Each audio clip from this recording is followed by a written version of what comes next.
오늘 함께 나누는 이 말씀을 또 잘 기억하셔서 또 새해를 맞이하셔서 이 말씀과 함께 승리하는 복된 새해가 될 수 있기를 주의 이름으로 축원합니다. 말씀을 나누는 과정 속에 또 시간이 돼서 새해를 맞이할 수 있을 것 같은데요. 그 시간에 맞춰서 우리가 해마다 시보를 합니다. 2022년 이제 카운트다운을 하게 될 텐데 말씀 진행 중일지라도 카운트다운을 하게 될 때 10부터는 크게 다 같이 외치시면서 그렇게 새해를 맞이하시고 계속해서 말씀을 이어가시도록 그렇게 하겠습니다. 오늘은 여러분이 잘 아시는 너무 유명한 예화가 되겠는데 예화 하나 소개하려고 합니다. 바로 벼룩에 관한 이야기가 되겠는데 어떤 심리학자가 벼룩 여러 마리를 가지고 벼룩이 과연 얼마나 높이 뛸 수 있을까를 알아보기 위해서 실험을 했다고 합니다. 그런데 이 실험을 통해서 모든 벼룩이 20cm는 기본적으로 다 뛸 수 있다는 것을 발견하게 되었고 또 그 중에는 특별히 더 또 실력이 좋아서 30cm 정도까지 뛰는 벼룩이 있음을 실험을 통해서 발견했다고 해요. 그래서 실험을 계속 이어가는데요. 그런 높이뛰기의 실력을 가진 벼룩들만 모아서 7에서 8cm 정도 되는 유리컵에 그 벼룩들을 넣고 뚜껑을 닫았다고 해요. 조금 잔인하긴 합니다. 뚜껑을 닫았다고 해요. 그랬더니 벼룩들이 어떻게 됐을까요? 막 뛰었겠지, 이렇게. 막. 그 유리컵의 높이를 뛰어넘기 위해서 막 계속해서 벼룩이 뛰더라는 겁니다. 그런데 어떤 현상이 발생하는 거예요? 유리컵의 높이 7, 8cm가 되는 유리컵의 높이를 뛰어넘기 위해서 안간 힘을 쓰고 계속해서 탁 이렇게 20cm 높이는 30cm까지 뛰는 벼룩들이니까 7, 8cm는 이걸 뭐 아무것도 아닌 거죠. 전부 힘있게 탁 계속해서 뛰는 과정 속에 어떤 일이 반복되는가 하면 유리컵이 열려 있어요, 닫혀 있어요? 굳게 닫혀 있는 겁니다. 벼룩들에게는 도저히 그 뚜껑을 열 수 없는 힘을 가진 그 유리컵의 뚜껑이 되는데 부딪힐 때마다 또 몸이 상하면서 바닥에 떨어지고 부딪힐 때마다 몸이 상하면서 바닥에 떨어지고 도저히 그 유리컵의 7, 8cm의 그 한계를 뛰어넘지 못한 채 유리컵에 그냥 있더라는 거예요. 그래서 이렇게 반복하기를 한두 시간이 지난 후에 이 심리학자가 벼룩이 들어있는 유리컵 뚜껑을 벗겨 주었다라고 합니다. 그 다음 우리가 이미 다 알고 있는 내용이 어떤 현상이 발생했을까요? 분명히 뚜껑이 닫혀 있을 때는 7, 8cm이지만 결코 그 한계를 뛰어넘지 못하는 상황이었지만 한두 시간이 지난 후에 그 뚜껑을 열어놓았을 때 이미 뚜껑이 열려있는 사실이잖아요. 그렇죠? 다시 힘을 내면 얼마든지 20cm, 30cm 얼마든지 높이 뛸 수 있는 벼룩들인데 놀랍게도 벼룩들은 충분히 유리컵 높이 이상을 뛸 수 있음에도 불구하고 뛰어넘지 못한 채 그냥 유리컵에 있더라라고 하는 거예요. 왜일까? 충분히 뛰어넘을 수 있는 벼룩들인데 왜 뛰어넘지 못하는 것일까? 심리학자가 내린 결론은 유리컵 안에 있는 벼룩들은 계속 반복되는 실패 속에서 이런 생각에 사로잡혔을 것이라는 것이죠. 이제 나는 더 이상 뛸 수 없다.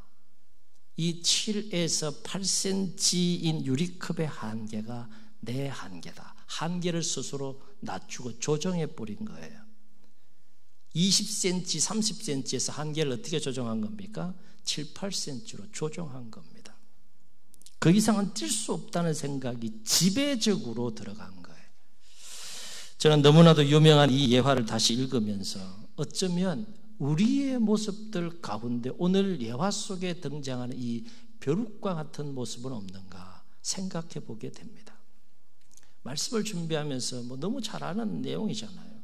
그런데 우리의 모습 속에 이런 모습이 있음을 보게 된다는 것이죠. 그 한계가 무엇이 되었든지 간에 어쩌면 우리도 예화 속에 등장하는 벼룩들처럼 충분히 그 한계를 뛰어넘을 수 있음에도 불구하고, 아니 충분히 뛰어넘어야 함에도 불구하고 그 한계와 씨름하는, 끊임없이 씨름하는 과정 속에서 지쳐버린 거예요. 그것이 여러 가지 한계가 될 수 있겠죠. 물질에 대한 한계일 수 있을 것이고, 육체에 대한 한계가 있을 수 있을 것이고, 능력의 한계 있을 수 있을 것이고, 여러 가지 삶에서 우리가 한계를 만나게 되는데, 벼룩이 마치 뚜껑이 닫혀있는 유리컵 속에서 뛰고 하는 과정 속에 계속 상처를 입고 실패하는 거예요. 그 과정 속에 심신이 지친 겁니다. 그리고 스스로 그 한계에 갇힘으로써 낙심과 근심 가운데 있는 우리의 모습은 없는가 한번 돌아보자 하는 것이죠. 분명히 여러분은 그 한계를 뛰어넘을 수 있는데, 분명히 여러분 그 한계를 뛰어넘어야 새로운 삶을 살아갈 수 있는데, 하나님은 그 한계를 뛰어넘어서 나오라고 초청하고 계신데 심신이 지쳐버린 거예요. 마음을 내려놓은 겁니다. 그 한계 속에 갇혀서 계속 허덕이면서 곤고한 삶을 살고 있는 거예요. 우리의 모습 가운데 이런 모습이 없는지 한번 돌아보자는 것이죠. 만약 우리의 모습 가운데 이런 모습들이 있다면 다가오는 세계에는 다시 주님 안에서 하나님의 도우심을 입고 힘을 내고 다시 용기를 내서 우리가 씨름하여 뛰어넘어야 될 한계를 너희 뛰어넘게 하시고 극복하게 하시는 그 하나님의 풍성한 은혜를 누리는 복된 새해가 될 수 있기를 예수님의 이름으로 축복합니다. 축원합니다. 옆 사람이랑 우리 한번 이렇게 축복하시며 격려하십시다. 한계를 뛰어넘읍시다. 아멘. 아멘. 여러분 뛰어넘을 수 있어요. 오늘 말씀을 들으면서 뛰어넘을 수 있다는 믿음과 확신을 가지고 새해를 맞이하시자고. 언제까지 그 한계에 부딪혀서 한계 속에 허덕이며 삶을 살겠느냐는 거예요. 모든 사람이 다 한계가 있죠. 그러나 성경은 너희들은 연약하고 부족한 자들이니까 삶을 살면서 여러 가지 한계에 부딪힐 텐데 그 한계에서 한계를 만나게 되면 낙심해라, 좌절해라, 근심해라, 절망해라, 그 속에서 허덕이며 공고하게 삶을 살다가 오너라. 성경 그렇게 이야기하는 구절 이만큼도 없어요. 하나님은 끊임없이 비록 나는 내 힘과 능력으로는 그 한계를 뛰어넘을 수 없다고 할지라도 끊임없이 우리가 듣든 듣지 못하든 깨닫든 깨닫지 못하든 간에 우리에게 말씀하시는 반복되는 말씀이 있는데 그것이 뭔가 하면 너 그 한계를 뛰어넘으라는 거죠. 오늘 이 부분에 대하여 도전하신 하나님의 음성을 듣는 시간이 될 수 있기를 주의 이름으로 축원합니다. 잘 아시다시피 이사야서는 성경 66권의 숫자와 마찬가지로 총 66장으로 되어져 있습니다.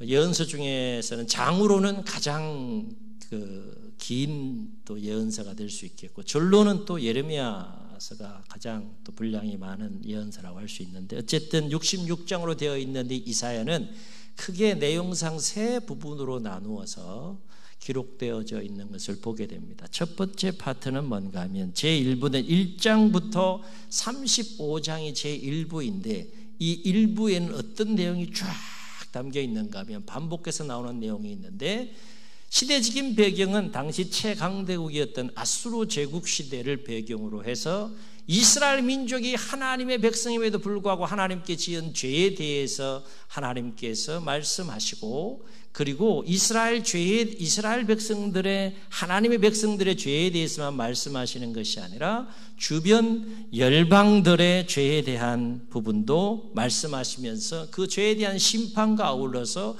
회복에 대하여 말씀하는 내용이 1장부터 35장에 쫙 기록되어져 있습니다. 예언서가 참 읽기가 어렵고 깨닫고 이해하기가 참 어려운데요. 여러분 시간이 되시면 좀 긴 장이긴 하지만 이사야서를 한번 쭉 읽어보시면 좋겠습니다. 두 번째 제2부에 해당되는 내용이 뭔가 하면 36장부터 39장에 나오는 내용인데, 이 36장부터 39장에는 아주 다이내믹한 이야기가 소개되고 있는 것을 보게 돼요. 어떤 이야기가 소개되는가 하면, 당시 이사야가 예언하는 시대는 아수르 제국이었는데, 그 아수르 제국의 왕의 이름이 우리가 자주 들어서 아실 거예요. 산헤립이라고 하는 왕이 남유다를 침공하게 됩니다. 그때의 남유다를 통치하고 다스리던 왕이 히스기야 왕이었는데, 이 아수르 제국의 산헤립이 남유다를 침공하고 들어왔을 때 히스기야 왕이 그 아수르의 침공에 대해서 어떻게 대응하고 대처했는지에 대한 이야기가 36장부터 39장 두 번째 이사야의 큰 내용의 파트를 차지하고 있는 것을 보게 돼요. 이를테면 어떤 내용이 나오는가 하면, 아수르의 산헤립이 남유다를 침공하여 위협할 때 히스기야는 그 어마어마하고 막대한 그 강대국을 상대할 힘이 없어요, 사실. 그래서 하나님 앞에 나아가서 기도합니다. 하나님 도와주십시오. 하나님 살려주십시오. 그렇게 기도를 합니다. 그때에 정말 만화 같은 일이 생겨요. 하나님께서 히스기야의 기도를 들으시고 직접 나서셔서 그 아수르의 막대한 군대의 18만 5천 명을 하루아침에 시체로 만들어버립니다. 제가 늘 말씀드리지만 좀 이런 이야기하면 좀 놀라세요. 성경에 왜 이런 이야기를 소개하고 있을까? 얘들아 좀 놀래라. 내가 하는 일들에 대해서 좀 놀래라. 그런 거 아닙니까? 어떻게 제국을 꿈꾸는 그 아수르 제국이 모든 성읍들을 다 점령하고 예루살렘을 포위한 가운데 이제 히스기야에게 이제 심리전을 풀면서 항복하고 포기해 빨리. 그럴 때 그 두렵고 떨리는 상황 가운데서 풍전등화와 같은 나라의 운명 앞에서 하나님 앞에 기도했을 때요, 하나님이 쫙 나타나서 정말 만화보다도 만화 같은 일을 행하세요. 하루아침에 18만 5천 명을 시체로 만들어버립니다. 저와 여러분의 삶 가운데도 이런 일들이 일어날 수 있을까요? 우리의 상식을 뛰어넘는, 우리의 경험을 뛰어넘는 하나님의 권능의 역사가 여러분 삶 가운데 일어날 수 있을까요? 새해에 일어날 수 있기를 주의 이름으로 축원합니다. 왜냐하면 그때 역사하신 하나님은 오늘도 동일하게 역사하시는 우리의 하나님이신 줄로 믿습니다. 아멘. 우리에게는 하나님의 능력이라는 것이 있잖아요. 하나님의 개입과 하나님의 역사라는 것이 있잖아요. 어쨌든 18만 5천 명이 하루아침에 시체가 되는 역사가 있고요. 그 이후에 또 한 번 히스기야는 큰 위기를 맞이하는데, 어떤 위기를 맞이하는가 하면 죽을 병에 걸립니다. 죽을 병에 걸렸으면 하나님께서 오라는 신호 아니겠어요? 그런데 히스기야는 더 살고 싶은 거예요. 그래서 하나님 앞에 나가서 눈물로 하나님 살려주십시오. 간절히 또 한 번 기도합니다. 그때 또 한 번 하나님께서 죽을 병에 걸린 히스기야의 생명을 몇 년 연장시켜줬다고 그랬습니까? 15년 연장시켜주는 역사가 일어나요. 이따가 우리 함께 기도하게 될 텐데, 새해에 혹시 연약함으로 인해 질병이 걸릴지라도 여러분이 히스기야처럼 기도할 때 하나님께서 만져주시는 치유와 회복의 역사가 일어날 수 있기를 주의 이름으로 축원합니다. 이렇게 죽을 병에서 걸렸다가 기도함으로 하나님께서 치유된 이 사실을 누가 듣게 되는가 하면, 이제 아수르 제국 다음에 새롭게 역사의 페이지가 넘어가게 돼서 새로운 제국의 시대가 도래하게 되는 그 강대국으로 부상하는 나라가 바벨론이었습니다. 바벨론의 모로닥 발라단이라고 하는 왕이 명목상으로는 병문안 차원에서 사신을 보내지만 사실은 속셈은 어디에 있는가 하면 남유다를 침공해서 애굽까지 영토를 넓히기 위한 어떤 그런 속셈을 가지고 사신을 보내게 됩니다. 이때에 히스기야가 막 기쁨 가운데서 어떤 일을 하는가 하면 하지 말아야 할 일을 했어요. 아수르의 침공에서 살려주신 분이 누구예요? 하나님이 살려줬어요. 죽을 병에서 다시 살려서 15년 생명 연장시켜 주신 분이 누구예요? 하나님이셨어요. 그런데 바벨론의 왕이 보낸 그 사신들 앞에서요, 히스기야가 그 하나님의 은혜를 망각합니다. 아수르의 침공도 죽을 병에서 나은 것도 하나님의 은혜임에도 불구하고 그걸 망각한 채 마치 그 모든 것이 자신의 업적이요 자신의 과업인 것처럼 막 자랑하면서 왕궁에 있는 모든 보물창고를 다 보여줘요. 왕궁에 있는 보물창고만 보여주는 것이 아니라 전 국내의 모든 보물창고를 다 보여줍니다. 그 얘기 뭡니까? 이 보물이 있으니까 가져가라, 그 얘기 아니겠어요?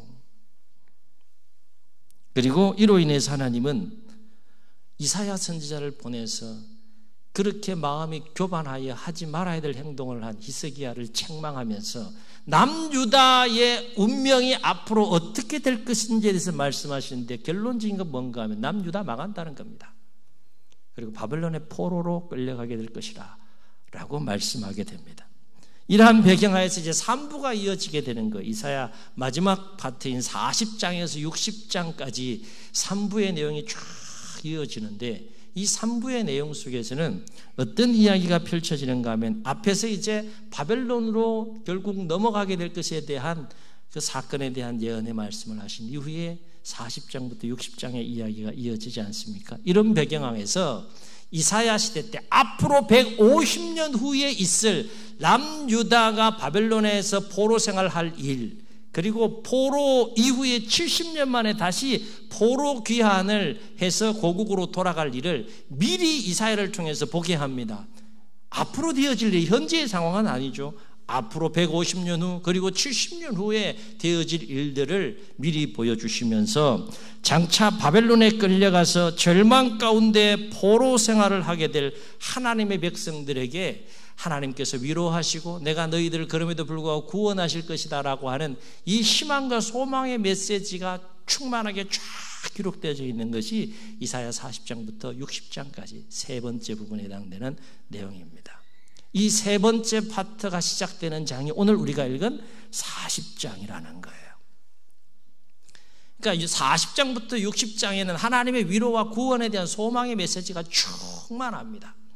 오늘 우리가 읽은 메시지도 보면 소망이 넘치는 그런 말씀으로 가득 차 있잖아요.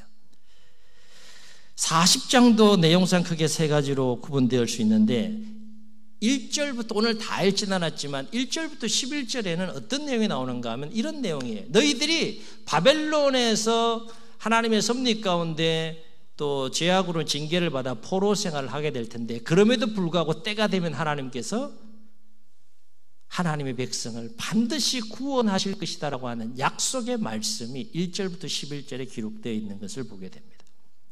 그러면서 당시에 강성한 바벨론을 무엇에 비유하는가 하면 풀과 꽃에 비유해요. 그러면서 우리 복음송가에도 그런 그 복음송이 있는데요. 이 강성한 바벨론을 풀과 꽃에 비유하면서 뭐라고 이야기를 하는가 하면 이렇게 말씀합니다. 풀은 마르고 꽃은 시드나 여호와의 말씀은 영원하다. 이 얘기를 합니다. 그 얘기는 뭡니까? 바벨론이 아무리 강대국이라고 할지라도 결국 하나님의 섭리 가운데 망하게 된다는 거예요. 그리고 하나님께서 약속하신 하나님의 백성들, 포로 가운데 있는 하나님께서 백성들을 구원하신다라고 하는 그 약속의 말씀은 반드시 성취된다라고 하는 말씀이 1절부터 11절에 기록되어져 있는 것을 보게 됩니다. 그리고 두 번째 파트에 해당되는 내용이 12절부터 우리가 오늘 읽은 본문의 앞부분에 해당되는 내용인데 26절에 나오는 말씀이에요. 12절에서 26절에는 어떤 내용이 나오는가 하면 포로 가운데 있는 하나님의 백성들을 구원하시는 그 하나님이 그럼 어떤 분이시냐, 어떤 하나님이시냐 라고 하는 부분에 대해서 쭉 말씀하는 내용이 나오는데 그 핵심적인 내용은 이런 겁니다. 하나님은, 너희를 구원할 하나님은 천지를 창조하신 분이시고 우주 만물을 주관하시는 권세와 능력이 무한하신 분이시다. 이 얘기를 합니다. 하나님의 백성들을 구원할 그 하나님이 무능한 분이시면 되겠습니까? 능력이 무한하고 권세가 무궁하여 어느 정도 권세와 능력이 무궁하신 분인가 하면 천지를 창조하실 만큼 우주 만물을 통치하시고 다스리고 주관할 만큼 그렇게 권세와 능력이 무한하신 전능한 하나님이다. 이 이야기를 12절부터 26절에 쭉 합니다. 그러면서 하나님 앞에서 인간의 지혜는 정말 지극히 보잘것없는 것이라고 이야기를 합니다. 아울러서 열방이 아무리 크고 아무리 강대국이라고 할지라도 여러분 한번 읽어보시면 그런 표현들이 나오는데, 그 아무리 큰 열방이라 할지라도 그 열방은 하나님 앞에서 통에 작은 물방울 하나에 불과하고 저울에 아주 작은 티끌에 불과할 만큼 보잘것없는 존재다. 여러분, 천지를 창조하시고 우주 만물을 주관하시는 하나님 앞에 열강이 강하면 얼마나 강하겠어요. 통에 물 한 방울에 불과하다고 얘기를 해요. 저울 위에 작은 티끌에 불과하다고 이야기를 합니다. 계속해서 뭐라고 말씀하는가 하면, 어리석은 백성이 하나님보다 더 사랑하고 더 신뢰하고 더 의지하고 섬기는 우상들도 결국 하나님 앞에서는 다 흙것이 되고 만다라고 이야기를 합니다. 계속해서 말하기를 세상의 모든 권세도, 그 권세가 아무리 크다고 할지라도 그 권세조차 더럽고 보잘것없는 것이라고 말합니다. 그만큼 택한 백성을 구원하시는 하나님은 어떤 분이시다는 거예요? 위대하시다. 한번 따라해 보시겠습니다. 하나님은 위대하십니다. 여러분, 새해를 맞이하여 하루하루 삶을 살아가면서 절대 하나님을 과소평가하지 마시라는 거예요. 나는 할 수 없어도 하나님은 할 수 있는 거예요. 나에겐 답이 없어도 하나님께는 답이 있는 겁니다. 나는 능력이 부족해도 하나님이 능력이 부족한 분이 아니에요. 그 하나님과 함께 새해를 우리가 열어가는 거 아니겠습니까?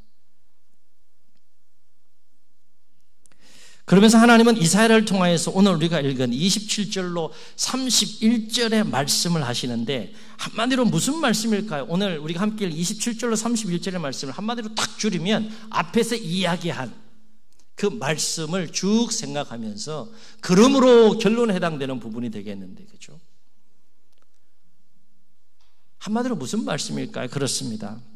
그러므로 어떤 형편과 상황 속에서도 너희는 절대 낙심하거나 절망하지 말고 오직 하나님만을 앙망하라, 그 얘기입니다. 아멘. 그러면 그 모든 절망적인 형편과 상황은 넉넉하게 이기고 승리하는 삶을 살 수 있다는 거예요. 이유가 뭐냐? 하나님은 오직 하나님을 앙망하는 자에게 그 모든 것들 등이 이길 수 있는 새 힘과 능력을 주시는 분이시다라고 하는 것입니다. 아멘. 아멘. 하나님으로부터 오는 그 새 힘과 능력이 나에게 임하고 내 삶의 현장에 임하게 되면 한계를 뛰어넘는 삶을 산다는 거예요. 아멘. 그래서 이사야는 이와 관련해서 뭐라고 말했습니까? 잘 들어보세요. 너는 알지 못하였느냐? 듣지 못하였느냐? 영원하신 하나님 여호와 땅 끝까지 지으신 이가 피곤하지 않으시며 곤비하지 않으시며 명철이 한이 없으시며 피곤한 자에게는 힘을 주시고 무능한 자에게는 능력을 더하시나니 소년이라도 피곤하고 곤비하며 장정이라도 넘어지고 쓰러지되 오직 여호와를 앙망하는 자는 새 힘을 얻으리니 독수리가 날개치며 올라갈 것이요. 독수리는 나는 게 아니고 비행하는 거죠. 다른 박질하여도 곤비하지 아니하겠고 걸어가도 피곤치 아니하리로다. 그랬습니다. 한마디로 하나님을 앙망하는 자는 하나님이 주시는 새 힘으로 모든 한계를 뛰어넘을 수 있다라고 하는 것입니다. 아멘. 아멘. 새해가 밝아오고 있습니다.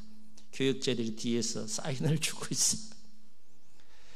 이제 우리 영상을 보시면서 새해를 맞이하실 텐데, 새해를 맞이하시고 새해에 또 말씀을 또 이어가시도록 그렇게 하겠습니다. 우리 화면을 보시면서 이제 마지막 10초는 크게 같이 카운트다운 하시는 거예요. 아시겠죠? 자, 우리 화면을 보시고, 네, 조금 틀릴 수도 있어요. 그건 뭐 중요한 거 아니니까. 이 시간 이제 화면을 보시고 한 1분 정도 남았는데 우리 함께 새해를 맞이하시도록 하겠습니다.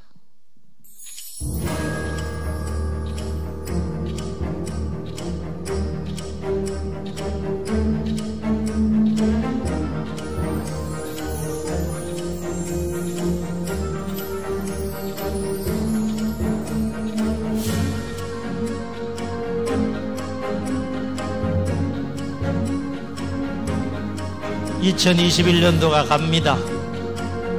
이제 새로운 해가 밝아옵니다. 30초 남았습니다.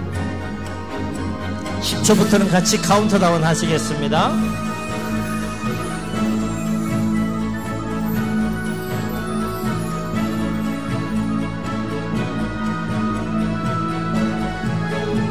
자, 큰 소리로 함께 카운트다운 합시다.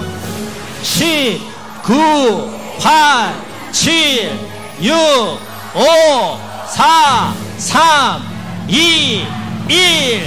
할렐루야! 새해가 밝았습니다. 2021년도가 가고 하나님께서 우리에게 새로운 2022년도 한 해를 허락해 주셨습니다. 할렐루야! 할렐루야!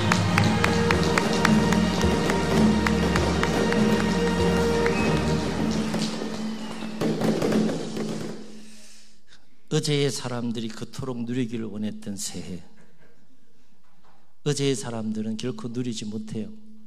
살아있기 때문에 누리는 겁니다. 누릴 수 있다는 것도 부르시면 가야 되지만 누릴 수 있다는 것도 얼마나 큰 은혜예요. 하나님께서 2022년도를 허락해 주신 이유가 뭡니까? 새 일을 행하시겠다는 겁니다. 야, 좀 더 두고 보자. 너를 위해서 내가 새 일을 더 할 일이 있다. 그 얘기 아니겠습니까? 그 계획이 뭔지 모르겠지만 새 일을 행하신 하나님의 손길을 경험하는 복된 한 해가 될 수 있기를 주의 이름으로 축원합니다. 이 은혜가 저 멀리 해돋이보러 가가지고 해 뜨는 데서 소원 빌고 하는 사람들과 같겠어요? 오해하지 마시고요. 그들도 뭐 순수한 마음으로 그렇게 새해를 맞이하는 것이겠지만, 하나님을 앙망하는 자는 모든 한계를 뛰어넘는 삶을 살게 될 줄로 믿습니다. 비결은 하나님을 앙망하게 됩니다. 이거 체험할 수 있어야 돼요. 새해는 경험할 수 있어야 됩니다. 머리가 아니라 우리의 삶 속에서 직접 체험할 수 있어야 돼요. 아, 하나님이 살아계시는구나, 나를 사랑하시는구나, 나와 함께 하시는구나. 내가 하나님을 앙망하고 나아갈 때, 아, 하나님이 나에게 새 힘을 주시는구나 체험하고 경험할 수 있는 복된 새해가 될 수 있기를 주의 이름으로 축원합니다. 하나님이 새 힘을 주시고 하나님이 주시는 새 힘과 능력 안에서 삶을 사는데 겁날 게 뭐가 있느냐는 거예요. 장애물이 뭐가 있겠냐는 겁니까?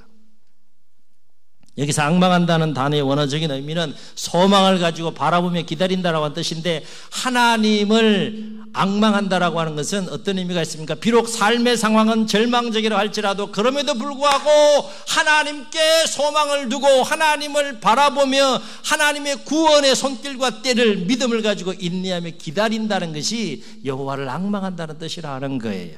한마디로 오직 하나님을 앙망한다는 것은 모든 상황 속에서 하나님께 소망을 두고 하나님을 의지하는 삶을 살아간다라고 하는 것입니다.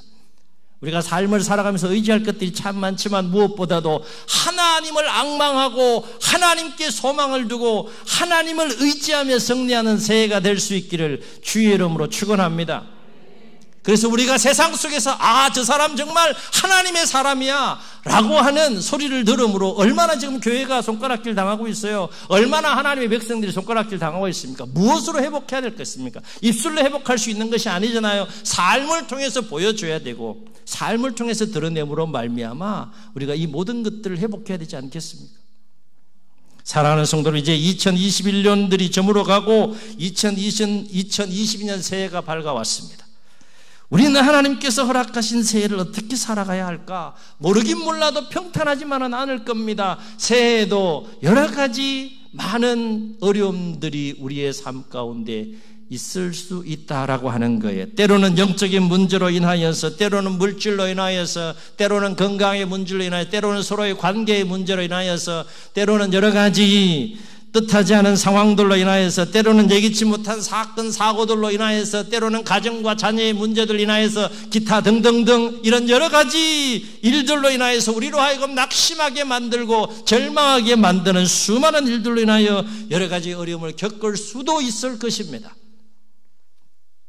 그러나 그럼에도 불구하고 우리가 새해를 날마다 승리하는 삶을 살아가려면 반드시 오늘 이 시간 우리 마음속에 선명하게 새기고 기억해야 될 한 가지 진리가 있는데, 그것은 그럼에도 불구하고 우리 모두가 모든 어려운 상황 속에서 오직 하나님을 앙망하고 오직 하나님을 의지하는 삶을 살아갈 수 있다면 우리는 능히 그 모든 것들을 이기고 승리하는 삶을 살게 될 줄로 믿습니다. 아멘. 왜냐하면 하나님께서 그 모든 것들을 이길 수 있는 무엇을 주신다는 겁니까? 새 힘과 능력을 주시기 때문인 줄로 믿습니다. 그렇습니다. 우리에게는 누구보다도 우리를 사랑하시고 능히 우리를 도우시는 하나님이 계세요. 세상 사람들이 결코 소유할 수 없는 우리에게는 하나님이 계십니다. 아멘. 항상 기억하세요. 내 곁에는 하나님이 계신다. 보이지 않지만 함께 하시고 사랑하시고 새 힘 주시고 능력 주시고 이기게 하시는 하나님이 계신다. 여러분, 이게 얼마나, 이 믿음을 가질 때 얼마나 마음이 넉넉해집니까? 하나님이 계신다는 거예요.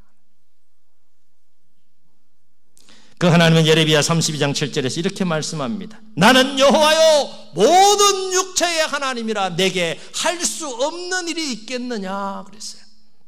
바로 없기는 하나님께서 허락하신 2022년 새해를 맞이하여 모든 상황 속에서 하나님을 앙망함으로 하나님이 주시는 새 힘과 능력 안에서 날마다 승리하는 복된 한 해가 되시기를 예수님의 이름으로 축복합니다.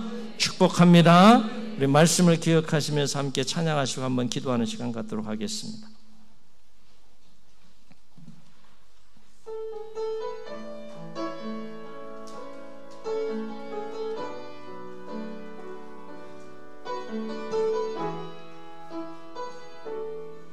나의 안에 거하라.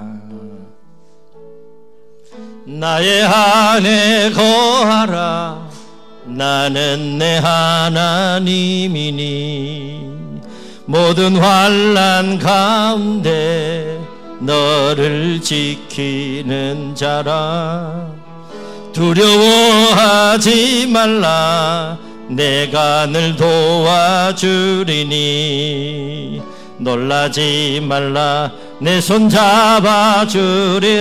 나의 안에 거하라. 나의 안에 거하라. 나는 내 하나님. 아멘 아멘. 모든 환난 가운데 너를 지키는 자. 아멘. 두려워하지 말라. 내가 늘 도와주리니 놀라지 말라. 내 손 잡아주리라. 아멘. 내가 너를 지명하여 불렀나니 너는 내 것이라. 내 것이라. 너의 하나님이라. 내가 너를 보배롭고 존귀하게 여기노라. 너를 사랑하는 내여. 내가 너를 지명하여 불렀나니 내가 너를 지명하여 불렀나니 너는 내 것. 아멘 아멘. 내 것이라. 너의 하나님이라. 내가 너를 보배롭고 존귀하게 여기노라. 너를 사랑하는 내 여호와라. 이제 우리 한번 새해를 맞이하여서 결단하시면서 오늘 말씀을 마음에 새기고 한번 통성으로 기도하시겠습니다. 우리는 한계가 있습니다.